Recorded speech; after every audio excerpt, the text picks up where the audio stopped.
Today on Rock the Park. Oh, wow. A winter wonderland where nothing's easy, not even walking. It's all ice.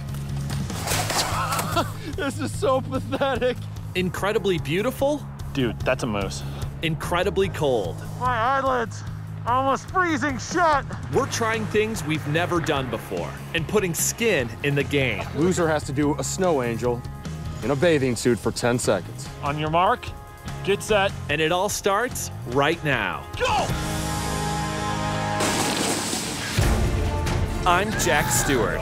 This is the real deal. And I'm Colton Smith. These are mountains. We've been buddies for years, always in search of the next adventure.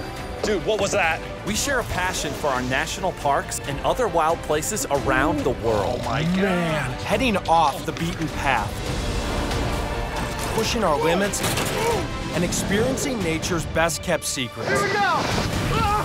It's how we rock the park. Oh, get off of that, get off of that. Ah. Oh, be careful, be careful, be careful. All of a sudden, a huge chunk of ice just snapped. That's very scary. The northern woods in winter have hidden dangers, but the beauty makes it worth the risk. All right, so we are back home. You betcha. Home for us is Minnesota, where we both grew up. We're in the Arrowhead region of northern Minnesota, entering Superior National Forest. It's almost 4 million acres of forest and water stretching from the Canadian border to the north shore of Lake Superior. We're here in February when it's not unusual for temperatures to plummet to 15 below zero or lower. One of the things that makes Minnesota so unique is that it is really cold up here in the wintertime. But that doesn't mean that you have to stay inside. Yeah, up here, you only have two options. Either you basically shelter in place for 4 months out of the year, or you embrace the harsh Minnesota winters. So on this trip, we're gonna go out cross-country skiing through a river up to a frozen waterfall. We're gonna try something that is really unique to northern Minnesota, a new sport we call fat biking. It's gonna be interesting because I've never experienced anything like that before. It all begins here on Highway 61, running along the north shore of Lake Superior. This is one of the more scenic drives you're gonna find in the entire Midwest. It's absolutely beautiful and easily my favorite road in the state of Minnesota.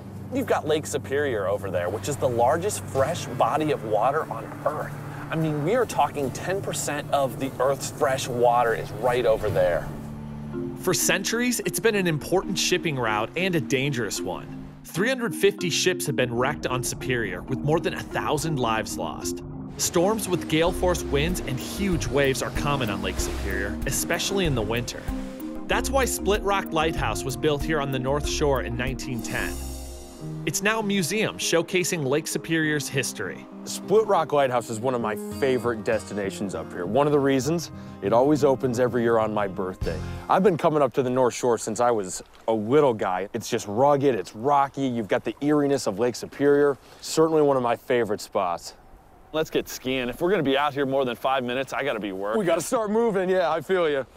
From Split Rock Lighthouse, it's just over an hour north to Grand Marais, a harbor village on Lake Superior with a unique history. It's big for a town up here, about 1,300 people or so. It's just got that northern way of life feel. It's beautiful, it's quaint, it's nice.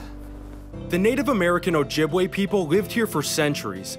Then, in the 1700s, it became a hub for fur trading and a headquarters for the voyageurs. Voyageurs were rugged French Canadians who paddled and portaged across northern lakes and rivers to trade for and transport furs from Native Americans back to Montreal and beyond. From Grand Marais, we turn inland, following the legendary Gunflint Trail. The trail got its name because of the abundance of flint that was in the area, and those voyageurs would use that flint for making fires or for ammunition for their firearms. Our first stop, though, is the Devil Track River, where we'll start our skiing adventure. The river flows out of Superior National Forest into Lake Superior. This river turns into a big sheet of ice in the winter, and it's perfect for cross-country skiing. And the one thing that we know is it eventually leads to a waterfall. So right now, it is absolutely freezing. It is about -9, -10 degrees. But we prepared for this because this is northern Minnesota in the winter, and a day that's well into the negative teens is not exactly out of the ordinary. What will be out of the ordinary for us is using Hawk skis. They're a little wider and shorter than the Nordic cross-country skis we've used before, and they have abrasive skins on the bottom.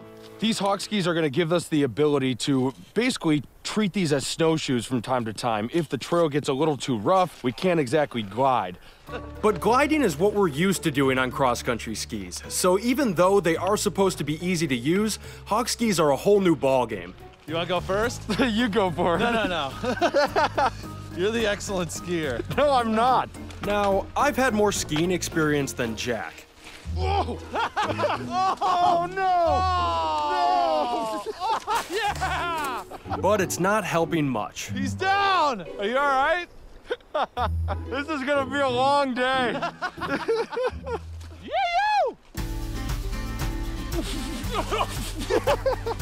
Yeah! All right, let's hit the trail. We're off to a rough start, and there are tougher times ahead. Oh, get off of that, get off of that.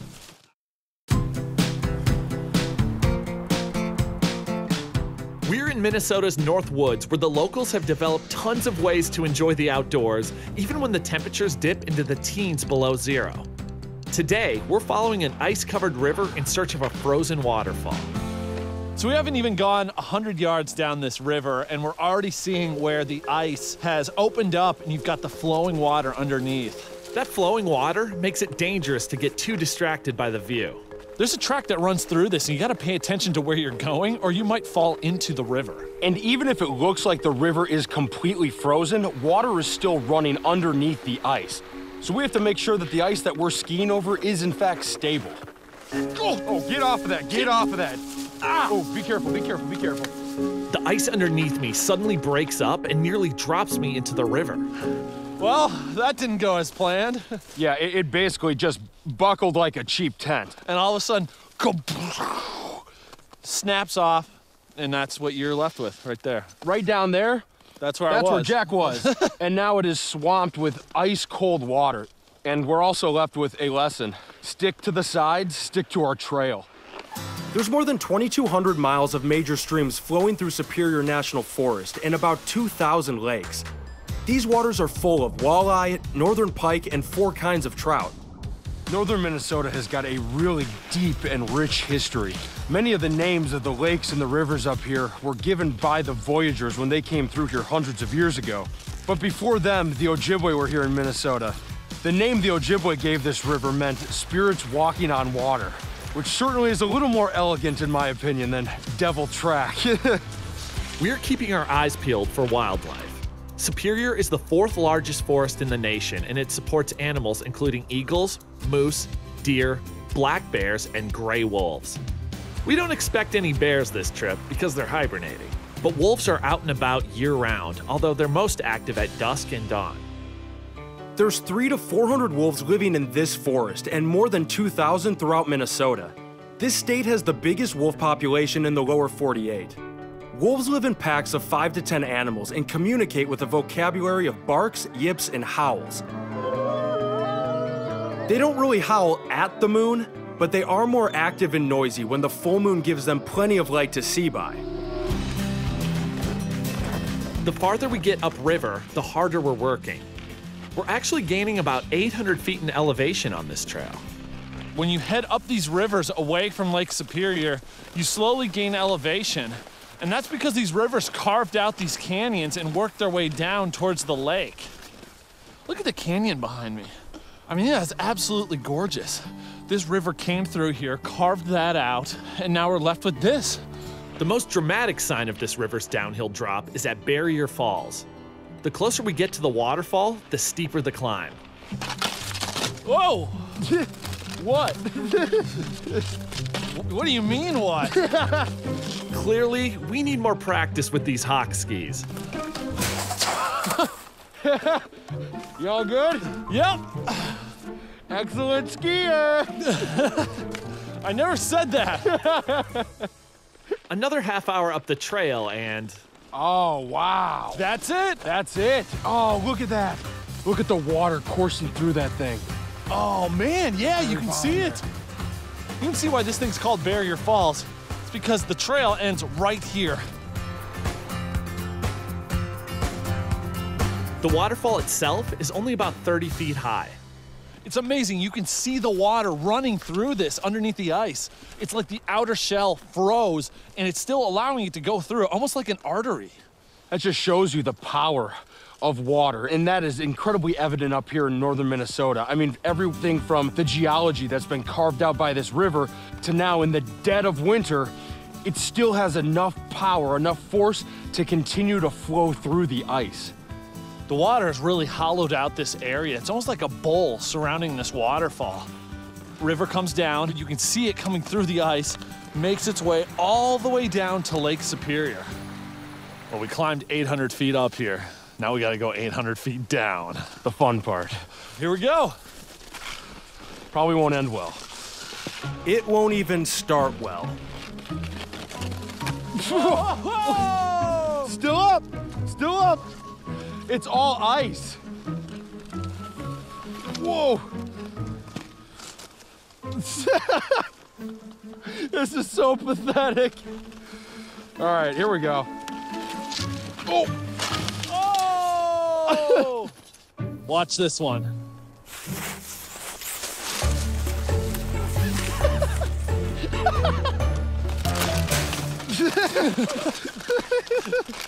I gotta tell you, I really hope I'm awesome at fat biking because I'm not great at this.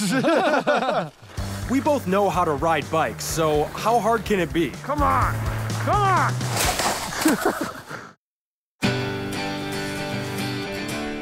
We're in northern Minnesota, heading deeper into winter snow and cold in Superior National Forest, following a route that adventurers up here have been using for the last 150 years. We are traveling on the Gunflint Trail, which is a national scenic byway up here. Now, there's tons of history that comes from this area, and it starts with the voyageurs, the fur traders that were up here delivering goods and services across the region.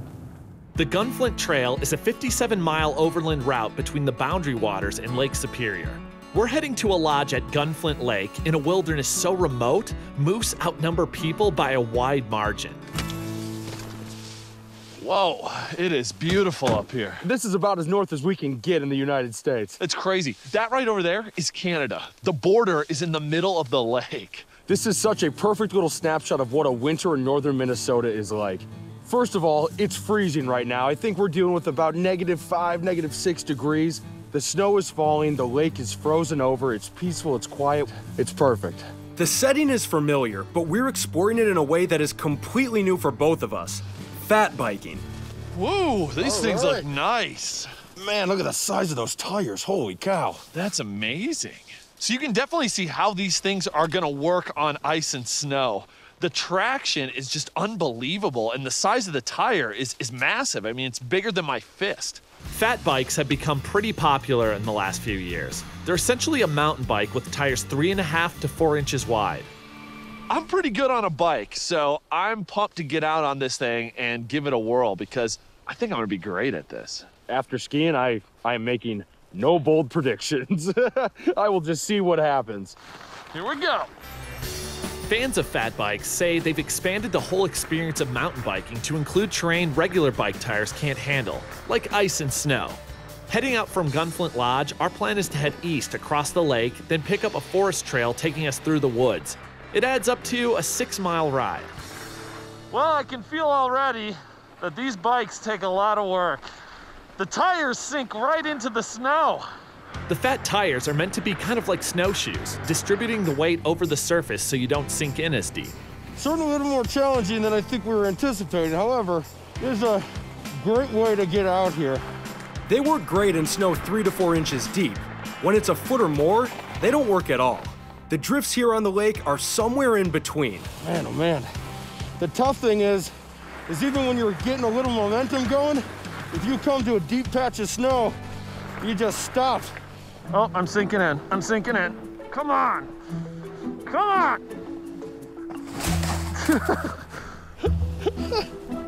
Oh my gosh. Man, I'm having some bad luck on these things. We've spent a lot of time in the snow in the last couple of days, and it hasn't been intentional. We're ready to find a forest trail and get off of this lake. Out here in the open, we're struggling against snowdrifts and cold. It is so cold. My eyelids are almost freezing shut. The temperature is about 6 degrees below zero, but the wind out here on the open lake makes it feel more like 20 below. Oh, dude, right over there. Nice. Follow me. Following you. We found a trail. Dude, my only hope is that it's a little more groomed up here. That's all we could hope for. I mean, that wasn't pretty. That wasn't pretty at all. A groom trail is one where the snow is packed down, making a smoother ride. So we are now on a groomed trail in the woods, and already I can feel how much better this is, just because we're not sinking in and out of the snow. Oh, sorry. You see that? Something just moved over there. Dude, that's a moose. It is. That's a female moose. Born and raised in Minnesota, I have never seen a moose here. One of the really interesting things about northern Minnesota is you're more likely to see moose up here than you are even deer. A fully grown bull moose can have antlers 5 feet across and weigh 1,300 pounds. One reason they're so thick up here is because they like eating the water plants found in all these lakes and streams. In winter, they switch to birch and aspen twigs, and they look for trails so they don't have to burn so much energy pushing through deep snow. All right. Cool. Good spot? Mm-hmm. Right on. Right on. It's pretty much downhill from here, Here we go. Woo! With a race where stakes are high and a little scary. Loser has to do a snow angel in a bathing suit for 10 seconds. Are you kidding me? We're in Superior National Forest in northern Minnesota, and after a rough start, we're getting more comfortable with our first attempt at fat biking. This is more like it. My tires are not sinking into the snow. I feel totally balanced on this thing. How's yours feeling? Much, much better. Yeah, a groomed trail makes all the difference, huh? It really does. We're almost back at the lodge when the trail gets a little interesting. Here we go, some downhill, yeah. finally. Ooh, it's a big groove I'm in. Oh boy. Oh yeah. Oh, whoa, woohoo! This is great. Whoa, woo! All right, I got the feel for these now. Back up a sec.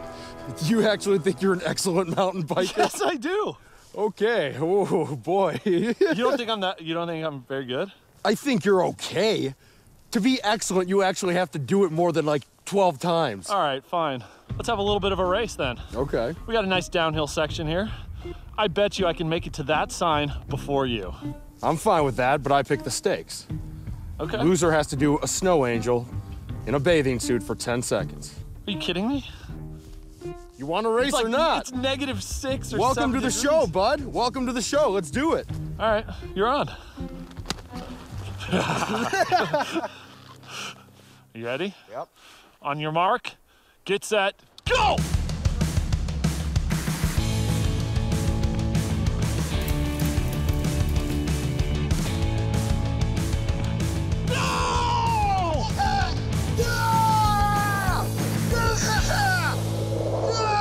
You barely won. Wow. That was a good race. Well done. Yeah! It's so cold. Have mercy. Well, now I ask myself, if you would have won, what would you have done? You know I would have had mercy. You're doing a snow angel. Come on. This trip may not be ending well for me, but it's been a great adventure. I think the amazing thing about winter is that it creates new things to explore. It turns rivers into trails like we experience. It turns lakes into mountain biking courses. I mean, it just provides a completely different feel than any other season does. But man, was I humbled out here. I fell like 10 times, I took spills, and then I lost the race. That's what this place will do to you. It will humble you. I mean, this is a tough place, but you can adapt to it. You can embrace it, and you can learn to love it. All right, man. Minnesota. Minnesota. Winter, we rocked it. Oh, you still got one more thing to do. You're not gonna make me do that, are you?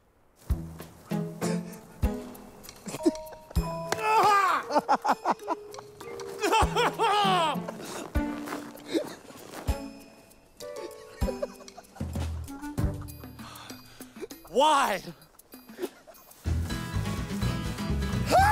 If we can do it, so can you! So the next chance you get, go out and rock the park.